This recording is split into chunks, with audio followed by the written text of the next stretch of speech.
What's one of the things you ought to do when you first put your boat in the water before you ever make a cast? I know, put your life jacket on, hook your kill switch up. I know that. It's different.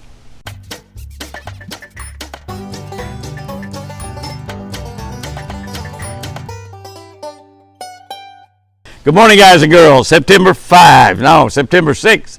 September 6th, reading from a Catch a Better Life book. Daily Devotional that I wrote recently. It's available just about everywhere that books are sold, including Bass Pro Shop and Hobby Lobby. It's a great daily devotional book. It's got a devotional built around fishing for every single day. It's got a scripture for every single day and a fishing tip for every day. So you're not only going to get closer to God with this Catch a Better Life book and YouTube channel, Catch a Better Life by Jimmy Houston YouTube channel, but you're going to become a better fisherman at the same time. I promise you, you will catch a better life. Give it a try. We post those videos at 5 o'clock every single morning. James 3:17 says, the wisdom that is from above is first pure, then it's peaceable, gentle, willing to yield, full of mercy and good fruits, without partiality and without hypocrisy. Woo!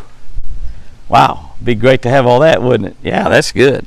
Here's what I wrote about that. Flying over lakes in single-engine airplanes used to be an extremely popular way to learn about the lakes. It was legal, and still is in some situations. Now we have drones, and most are not allowed in tournaments. Pretty much everyone uses Google Earth to see water from up high, to take a look at those lakes from up high. What if we could get lake and fishing information from God himself? What if we could do that? Well, he might just do that once in a while, but mostly that's not going to happen. Most of the time, you're not going to get lake and fishing information directly from God. But we can get something better than that. We can get wisdom from God. That's right, wisdom from God. He gives wisdom that is first and foremost pure. We receive pure wisdom from God. Nothing nasty, nothing bad. Our wisdom is pure. I got to tell you, if you're younger, some of the other characteristics listed in today's verses will seem almost impossible for you. Almost impossible. Especially that willing to yield one. Yeah. It's really hard for a young buck to be willing to yield. I've been there, done that. I know exactly what I'm talking about. Honestly, all of these characteristics, all of these attributes of wisdom are impossible without God in your heart, without God in your soul, without God in your mind. You will not attain this wisdom of God without God in your heart, soul, and mind. You just won't do it.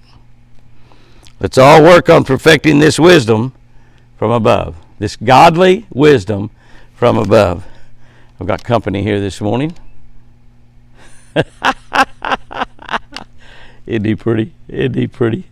I tell you what, I just love him to death. Hi, Forrest. Hi, buddy. How you doing? He's a 2-year-old. That's his second set of antlers right there. You're a pretty boy. Here's our tip for today. When you put your boat in the water, the first thing you want to do before you ever make a cast, take a boat ride around the area that you plan on fishing, checking water temperatures. Now, water temperatures are real high. They're going to be starting glowing as we're having these cooler nights, start having cooler days. The wind change out of the north. It's going to change temperatures around. So water temperatures can be very, very, very important, can be a really big deal. So when you put your boat in the water, ride around checking water temperatures. Also, check and see how deep you see the shad. If you see shad or bait fish, let's say 6 or 7 or 8 feet deep, you might want to go find you some structure, find you some cover in 6, 7, 8 foot of water. That'll be a good depth of fish. Where the bait is, where the water temperature's right, where you got some cover. What do you want, buddy? You want some apples or grapes or just about anything, right? He's starting to lose. He's already starting to lose his summer coat, getting ready for winter. It's a long way off.